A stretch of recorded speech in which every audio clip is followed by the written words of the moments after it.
السلام عليكم إخواني الكرام. كما كتلاحظوا في الفيديو هذا اشتباكات بين الشرطة الإسبانية ولاعبي المنتخب البيرو. كما كتعرفوا المنتخب الإسباني والشعب الإسباني حاقد على المغاربة منذ أن ربحهم المغاربة في كأس العالم الماضي. وكما كتلاحظوا دابا اشتباكات قوية بين اللاعبين وجمهور المنتخب البيرو، وعنصرية كبيرة من الإسبانيين.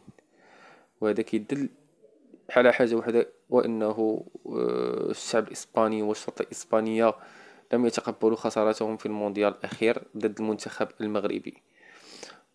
دابا خوتي، كما كتعرفوا المغرب حتى هو البارح تلقى انتقادات، تلقى السب والقذف من بين موظفين الفندق. واليوم كنلاحظوا وكنشاهدوا البيرو كذلك. نخليكم مع لقطات من الفيديو ورجعوا ان شاء الله للتعليق من بعد.